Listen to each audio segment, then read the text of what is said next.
Okay, I fine. have with me Cliff Erickson. He's actually the founder of a support group for mothers. He's a grandfather. I'm going to show you this support group real quick.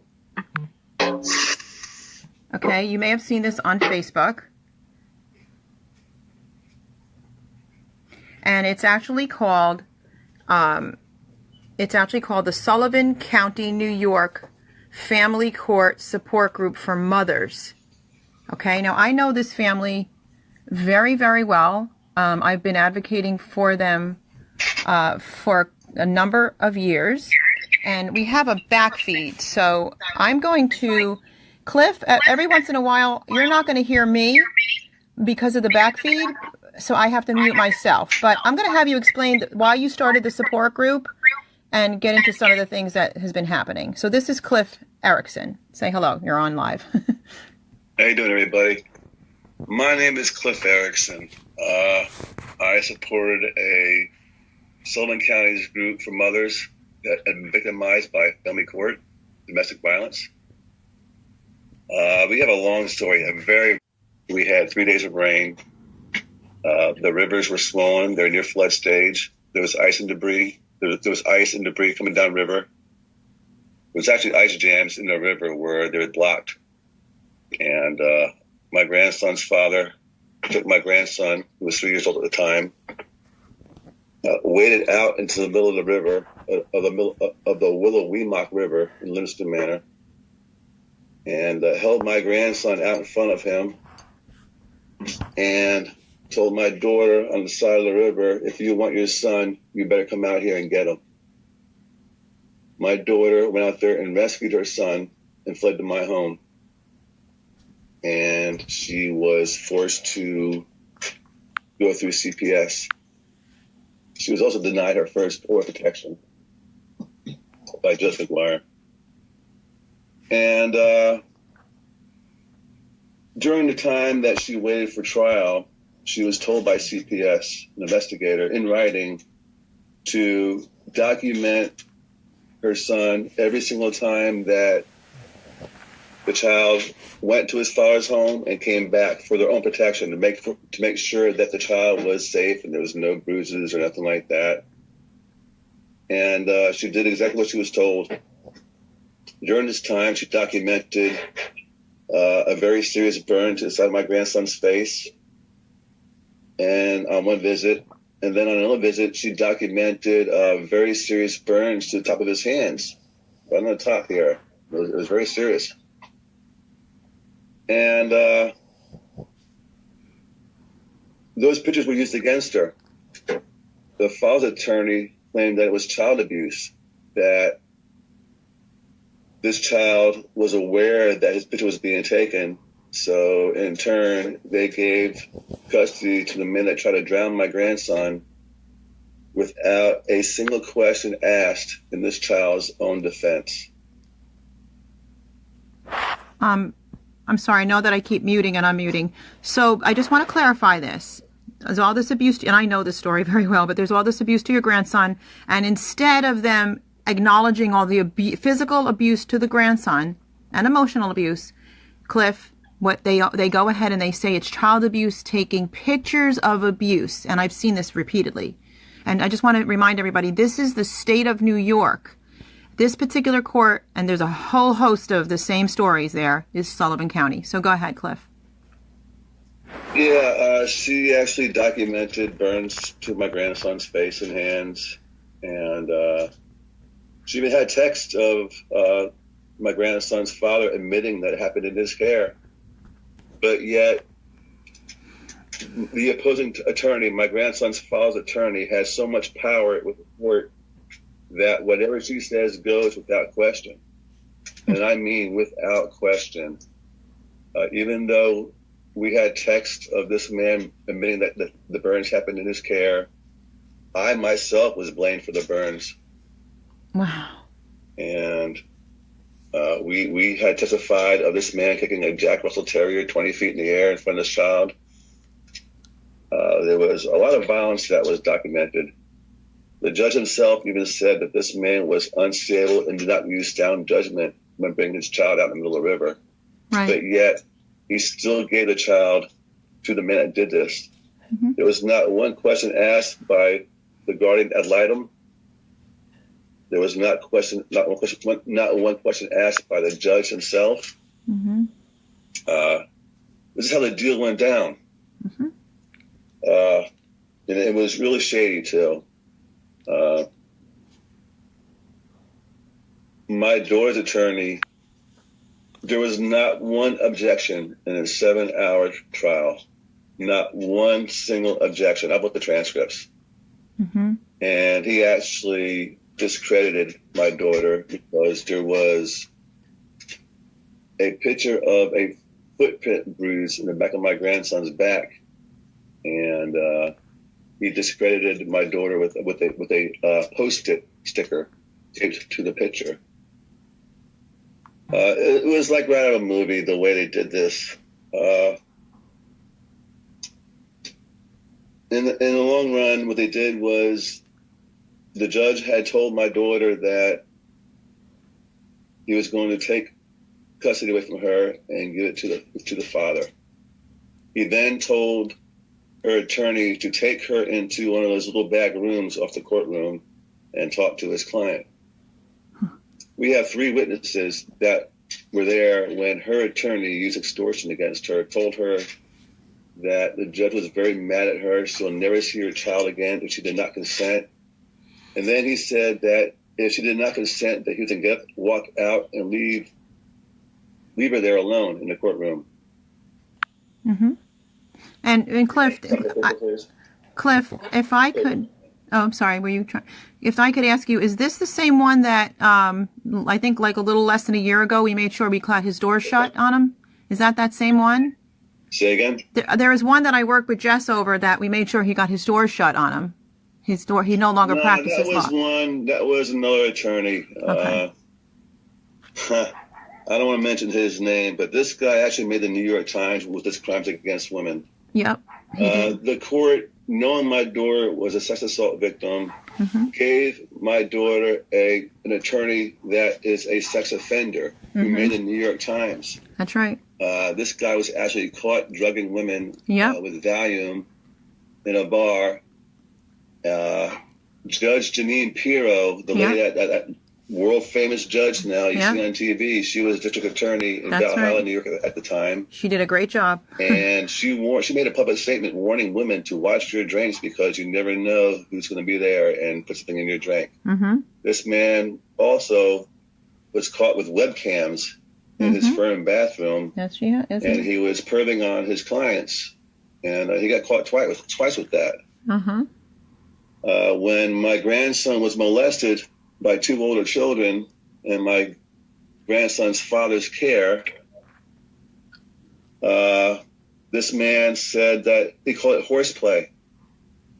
It's because he's sick and in the I can't get over that. He's sick in the My grandson was taught how to perform oral sex, and this guy called it horseplay. He's a sick person. That whole situation was really messed up because when my grandson made the report himself at the police station in Liberty, he had to wait 4 hours for an investigator to come interrogate him, my grandson. He was 5 years old. He waited 4 hours for someone to speak to him. By the time this lady came, all he wanted to do was leave. But he did say enough that there's a lot going on here. Yeah, well, there's a lot going on, and none of it's good. But we did get rid of that lawyer because that one particular lawyer, that one particular lawyer, though, we did get his door shut, Jessica and I, rather. Thinking of Jen. I'm sorry? We got his door shut. We got that one particular lawyer. I wrote him a nice letter. I also made a phone call to him. And his doors are closed. He no longer practices law. Are you aware of that? No, that one there is still an attorney. I actually saw him in the courtroom the other day. But the thing what bothers me so much about this is during that time when my grandson waited 4 hours, my daughter had pleaded with my grandson's father to please come down to the police station, that he was needed. This guy absolutely refused to come down to the police station. And we actually got a letter from we received a letter from the father's attorney to the judge. It was by accident. We were never supposed to get it. Telling the judge that whatever evidence my daughter has of her client with him trying to drown my grandson in the river is moot. Can you imagine having evidence of an attempted murder of a child being called moot? Cliff, I see it every day. I see this every day, and I just remembered I had the wrong particular person. This one was actually taken off of your daughter's case. He finally recused himself after we went after him. Yes, he did recuse himself. Okay, yeah, he told you to shut your pie hole. Remember that? Well, he never talked to me. He never talked to me directly, but that's when I made the phone call to him, and then he got off the case after that. Yeah. I remember that one. Yes. I have a letter. I don't shut my pie hole. Matter of fact, my pie hole is actually helping a lot of people. So I think he realizes that now, though. Well, the very interesting thing about that incident with my grandson at the police station, it took 4 hours for this lady to come down there and talk to my grandson to find out what happened while he was molested. And during this time, my daughter had asked the father to come down to the police station. But in this letter, she's telling this judge that she had told my grandson's father that he was not needed at the police station during this time, that he was not suspect. My question to that is, how can that possibly be? How can this attorney say that her client is not suspect if it took 4 hours for the child investigator to come down and interview my grandson? Right. They can't say anybody is suspect or not. Right.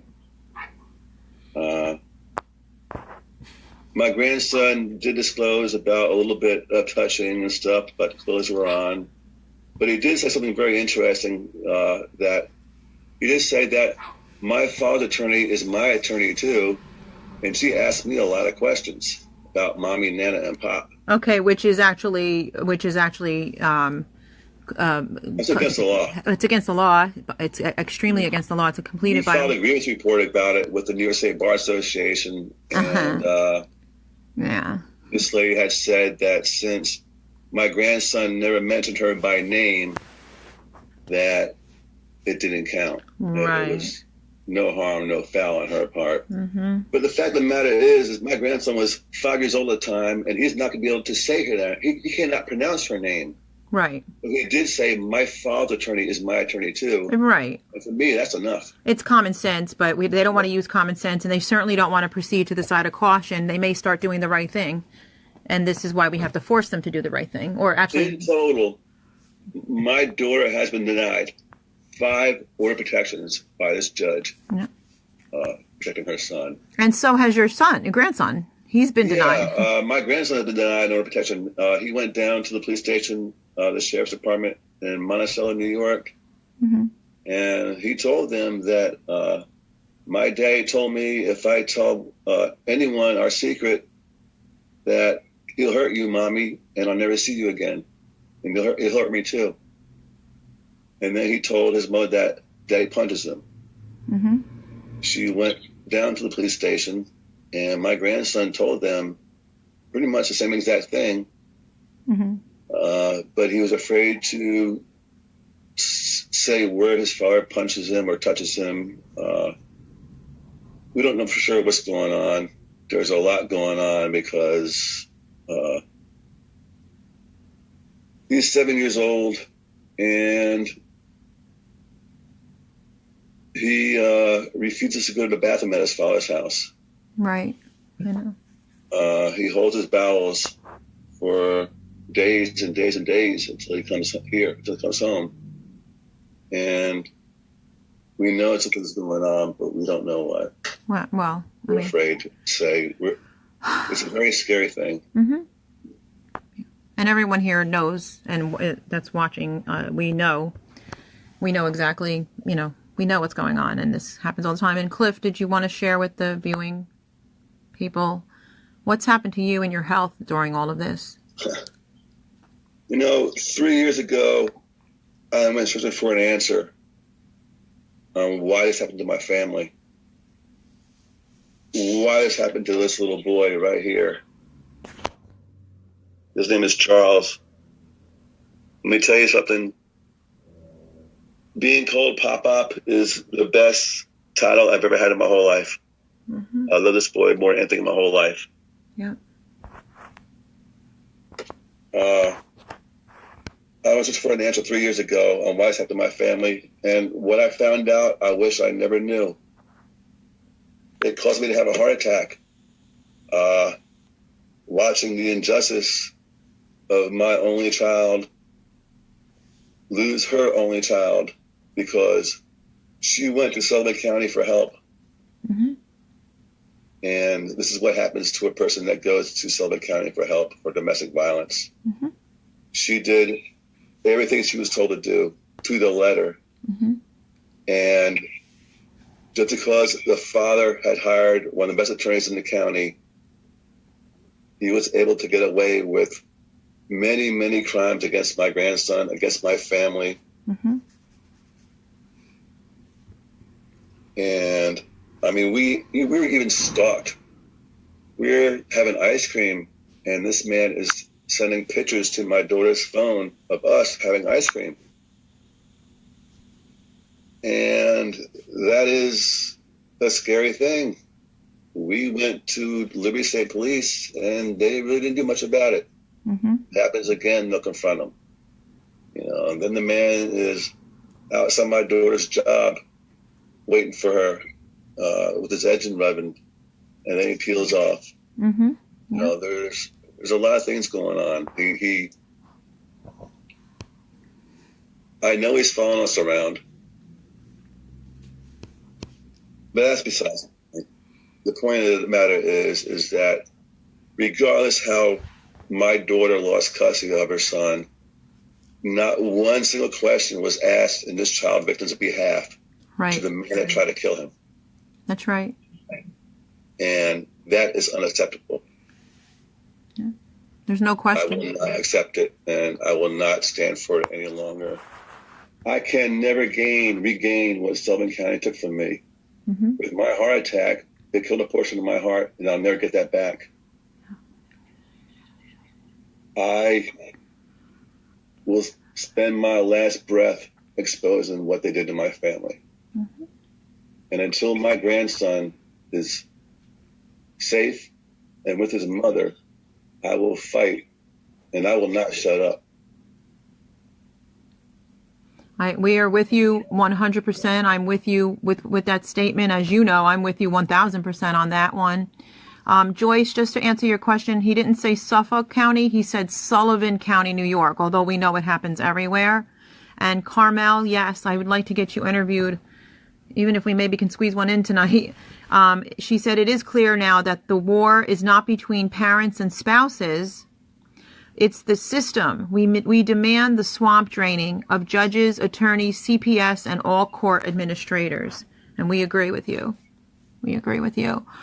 After my daughter consented, after she was forced to consent, anyway, her attorney took her into the hallway in those little rooms and told her to consent. She did not consent, and she'll never see her child again. Oh, my God. After she consented, the judge told her that he never had any intention of taking her child away. Uh-huh. I have the transcripts. I have all the proof that I need that my grandson's rights were exploited. Oh, there's no question.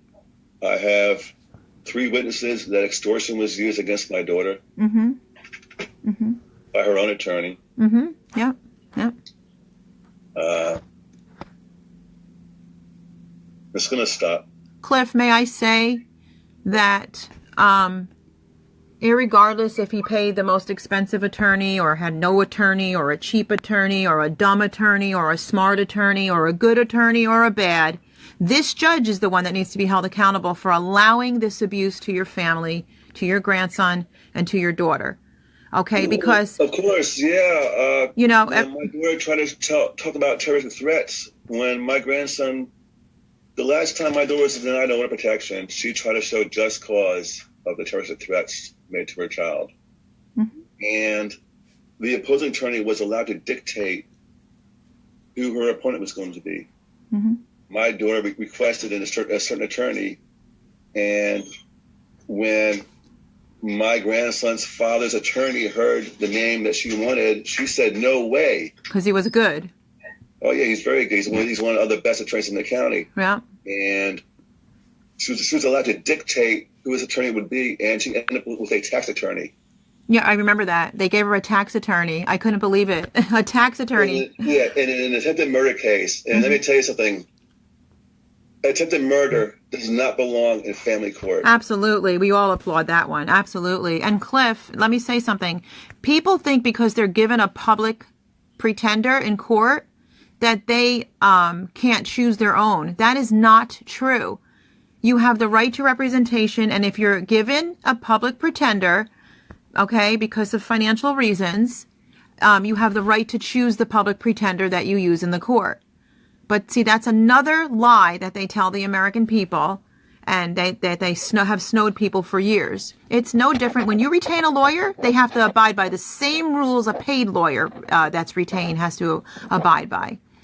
Zealous representation. The judge asked my daughter, who do you want for an attorney? My daughter said, I want John Ferrara. And they said, no way. The other attorney said, no way. How can they do that? They cannot do that. That's another violation right there, because he has no right telling her what lawyer she can have. If I had 5 minutes alone with this attorney in the courtroom, I could discredit every single claim they have against my daughter. Of course, if they let people speak, and they give my grandson back to his mother. Now she does have him unsupervised in days, but he has custody, which is so crazy. So she's at the court today, and because my grandson, he's so constipated, it's extreme, that every morning he's late. Aw. And I can't. I simply can't. Yeah, I know. People might be thinking right now, but when a child is so constipated that he's bent over in pain and can't even stand up straight, you take the time out to give that boy the chance to go to the bathroom. You pull over, you go to the gas station, you do whatever you got to do for your child. Right. And if the child's late, then so be it. But it's what happened today. It's crazy. If my grandson gets sick while he's in his mother's care, he has to go to his father's mother for her to call a doctor. They took... Are you guys listening to this? Can you hear what he just said? I already knew this before the interview. They went to court, and the judge ordered that from now on, when the child gets sick, she has to contact her abusive mother, okay, the hub abuser, to get the child to the doctor of their choice. Why? So that they can continue to hide what they're doing? And what judge in their right mind would ever do something like that, aside from everything else that they're doing? But it's sick, and this is why we decided to do this interview on such short notice. Go ahead, Cliff. This man has done so much to my grandson.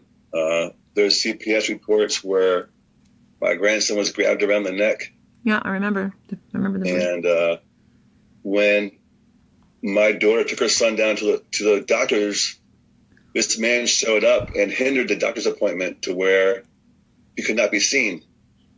The doctor noticed that there was fear in the room and told my daughter, pulled her aside and made a secret appointment for my grandson to be seen. Thank God. By then, the bruises were healed. So, he got away with that one too. I cannot take it no more.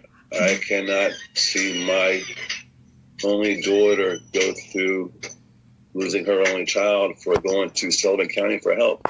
Yeah. She went to them and reported an attempted murder and loses a child. I just cannot get over that. Well, and this is what I try to explain to the viewing audience, in that what we're seeing happening in the state of New York is definitely a hatred and a vile attack against mothers and children that report abuse. And their remedy for reporting abuse is to abuse them further and allow them to continue to be abused. And, this is what I'm trying to do, is just kind of build the bridges between fathers and mothers.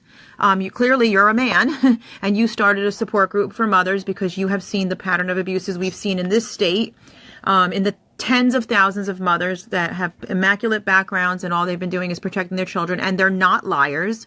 And this is where Barry Goldstein comes in, because what he's teaching is 100% true. And of course, in other states, we see it happening, and we have seen throughout the course of time, fathers that never had a fighting chance to be a father to their children that were quite fine. So I personally understand the stress on both sides, but we try to tell the story in the truth and give you the true stories of what is happening, that we fight together collectively, because what these judges are doing in our nation is giving children to abusers, or any good families they're wreaking havoc on, both mother and father together, or they're attacking men, or they're attacking women. But we definitely see a pattern of abuse to mothers and children. There's no question about that. No question about that. Cliff, were you planning on going to the march? Are you guys planning on going? I would love to go. I don't know if I'm really able to. My heart's not really doing good at all. I have other problems. I have stage 4 kidney disease, so I have a lot going on. Yeah. What needs to be addressed is that when a child's own words is not enough to save themselves from harm, something needs to be done. When my grandson went down to the police station and reported the threats this man made against his life and his mother's life, see, this is one of the things that is messed up, and it's got to change. When a crime is reported to the police are supposed to go out there and do the investigation themselves. Right. What they're doing now is they're relying on a third party. They're relying on CPS to do the initial investigation. Right. And they're not trained, and they're not equipped, and they're not, and they're actually not trained at all. No. And they're actually have no intimidation. Right. So what happened was, when my grandson was molested and they went down there to speak to this man, all he had to do was not answer the door. And they went away. Yeah.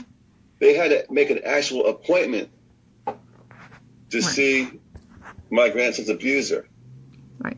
Since when have you ever heard of CPS making an appointment to see somebody? Well, actually, no. I hate to tell you this, but that's exactly what they do. When they know there's real crimes going on, they make appointments. So the people, I've said this before, you'll see my interviews. They'll spray the house, they'll take the drugs, they'll hide the drugs, they'll act like Mr. Nice Guy. This is what they do. CPS is not trained to help you in situations when your children are being abused. We don't call it child predator services for no reason. We call it out as what it is. They're trained to harm your children. CPS is not a protective service. They never have been. Maybe years ago. Okay. And for every one child that they actually might make it, oh, well, look, they helped that family. There's 1,000 kids that they purposely hurt to the point of death. I do not trust child predator services. And if you get a decent CPS worker in there, they will either be fired, quit, or become delusioned by the system and stay working there for their $10 an hour job. So, well, I'm tired of people passing the buck. Please. When we reported the initial crime of my grandson in the river, my door was asked by the New York State Police in Liberty, is the child safe now? No. And she said, yes, my child is safe right now. I saved him. Oh. And they said, well, it's a civil matter now. If you want help, you need to go to get an order of protection. All right. That's passing the buck. That's what they do. When my grandson was molested and they contacted the CPS to do the initial investigation, instead of them doing the investigation, they passed the buck. They dropped the ball. Well, because I've been doing this, for how long, and your daughter is an advocate as well, and that I know all this too well, and I do want to encourage you that it's been hell. It's been hell. We have all walked through the pit of hell. We've walked through the hell of fire. No question about it. We've been face to face and eye to eye with Satan.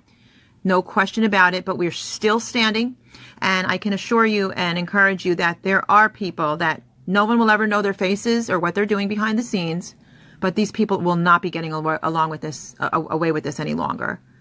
Just so you're aware of that. And I'm sorry that it's taken this long, but it takes a while to, I guess you can say Rome wasn't built in a day. Yeah. You know. I have not mentioned my grandson's abuser's name.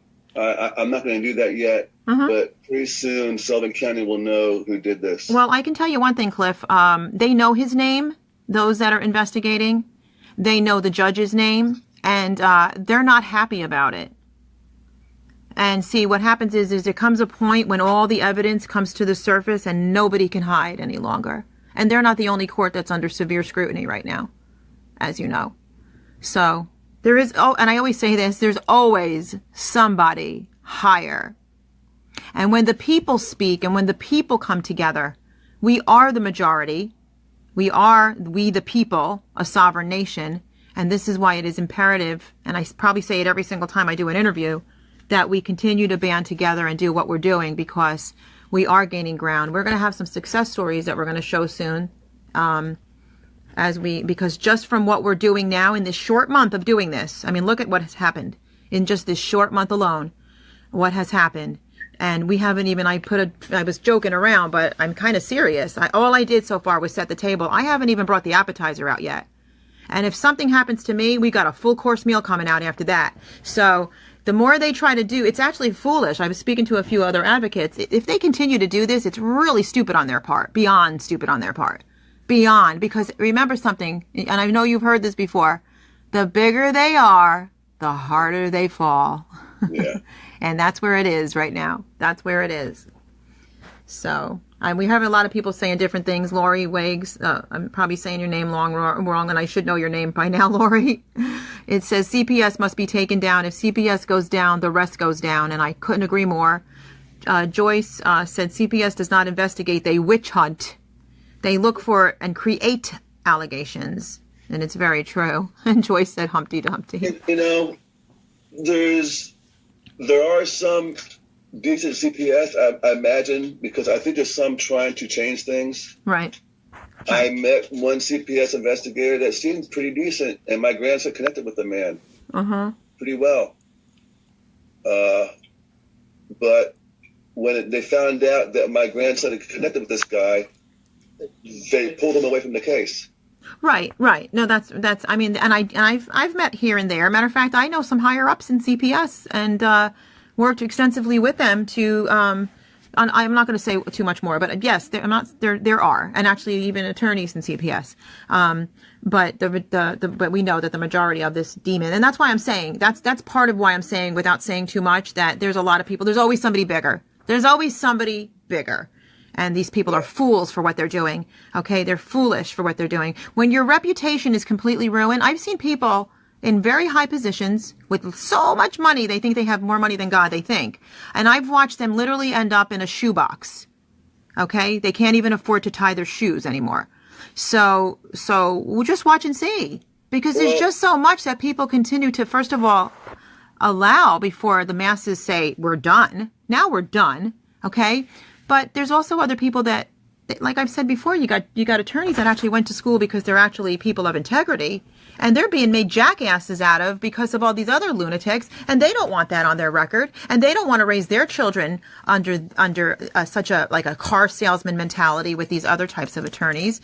And the same thing goes for reputable judges. They don't want to tarnish the whole judicial system's name, because when the people lose respect for our judicial system on a whole, you have no more system of what am I trying to say? You no longer have that where the people feel safe in their own country. You no longer have that judicial respect and boundary. You don't have that. So, there are people in positions of power that don't agree with what's happening and won't tolerate it and see it. Something your viewers need to know. I received a letter from Albany Supreme Court, and in this letter, they told me that family court is out of their jurisdiction. Liars. Lying. I have it in writing. I know that, but I know that they're lying. Yeah. Carmel Foster, I just want to say something real quick. Send me a little chat right here while we're doing this live feed, if you'd be interested in coming on right after Cliff. Because I'm ready to rock and roll tonight. I'm up. Very good. Very good. Yeah. Okay, well, I want justice, and I will spend my last breath getting justice for my grandson and my daughter. Sullivan County Family Court already killed me, so I have nothing to lose. Right. You can't kill a dead man, right? Can't kill a dead man. So, and I'm not going to let my grandson suffer any longer. It's too much. I see what they're doing. This is supposed to be the best times of his life. Yeah. And he should not be worried about if he's going to see his mother again. Mm-hmm. And Lori said, God bless you. And we all, and that's what I want to say too, that you're always in our prayers, and everybody here, keep him in prayer. Keep this family in your prayers as well. As we pray for each other, we all pray for each other. We do a Thursday night prayer group here, praying for these children, praying for the exposing of the judges, and that they're held accountable for their crimes, because they're crimes. They are crimes. I want to make that clear, in case you haven't heard it the first time. And also we're praying for the return and the safe return of all these children. So Melanie and Joyce and Lori are all saying, they're praying.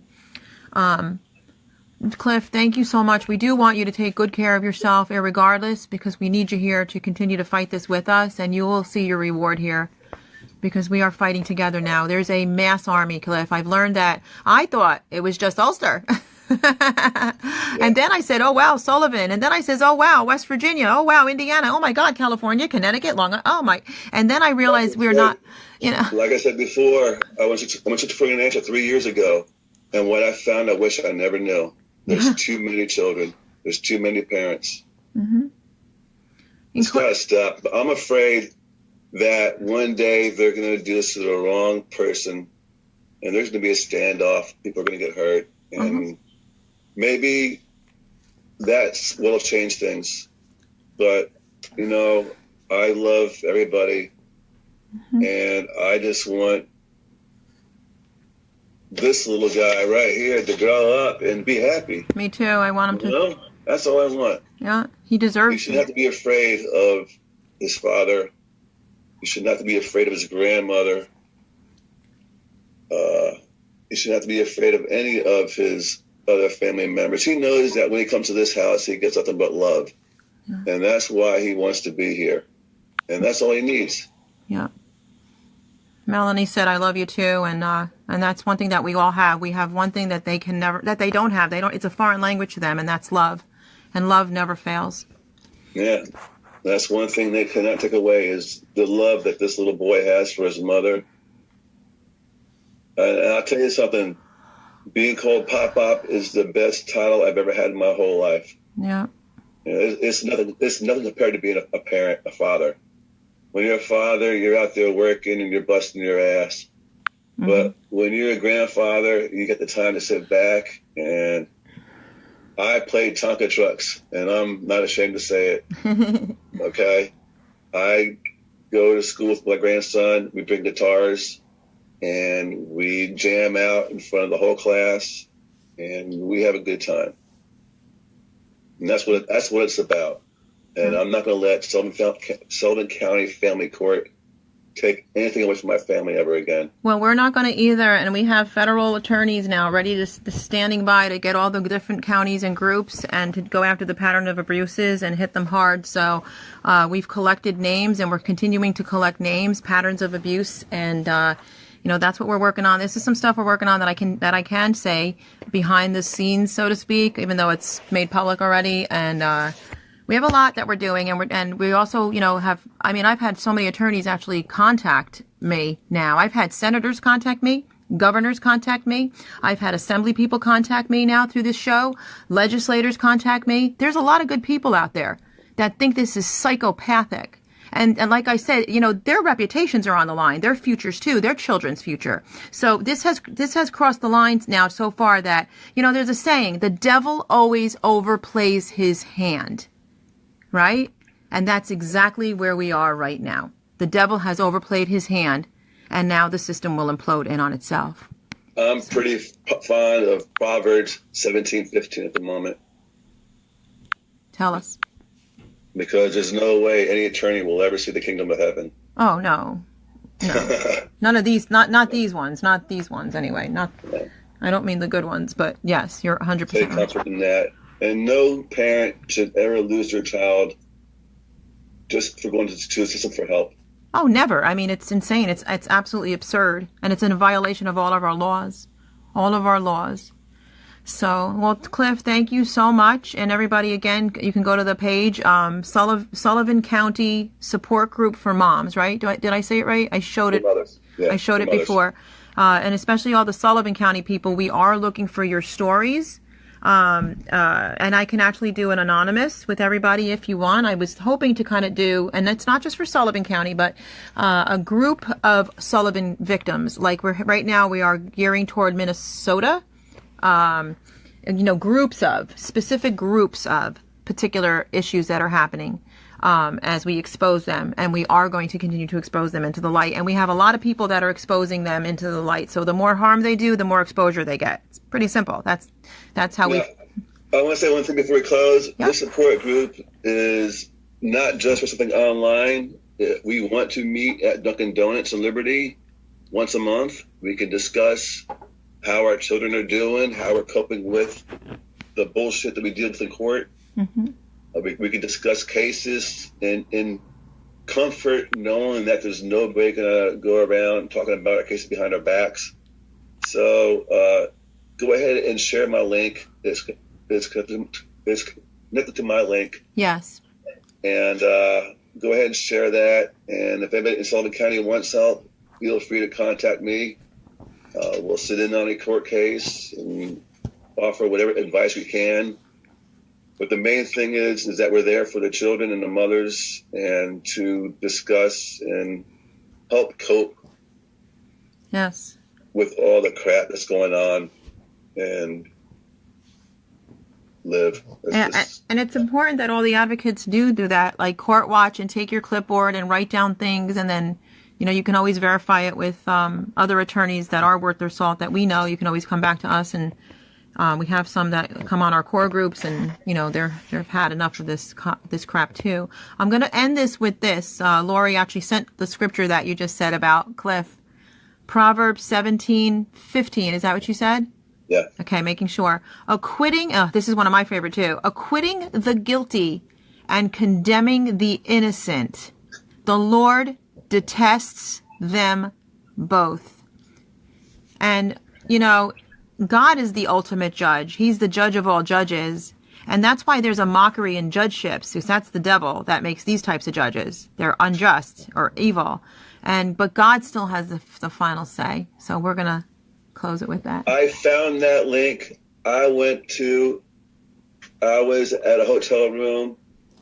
I opened up a Gideon's Bible and I said, show me something. And that is what I opened up to. Wow. Proverbs 17:15. I love that. And I found comfort in that, knowing that these people will never see the kingdom of heaven. No, they won't. No, because they haven't. I mean, they don't even come close to repenting, let alone even trying or acknowledging that they're doing anything wrong. Giving up is not an option, people. When you have someone calling you mommy or daddy, don't ever forget that. Don't ever give up. And can you say something also to the viewing audience, mothers and fathers, about the march? How you feel? What do you want to tell them about getting their butts down there? I'll tell you what.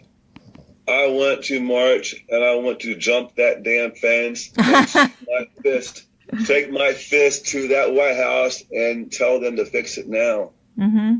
I think if enough parents jump that fence and with their signs and just stand there and demand attention, they will get it. Mm-hmm. It's going to be something extreme. Mm-hmm. But something extreme needs to be done, because this is extreme. This is extreme. It's extreme child abuse. It's extreme child abuse, and it's not just national, it's global. So I'm ready to jump that fence. So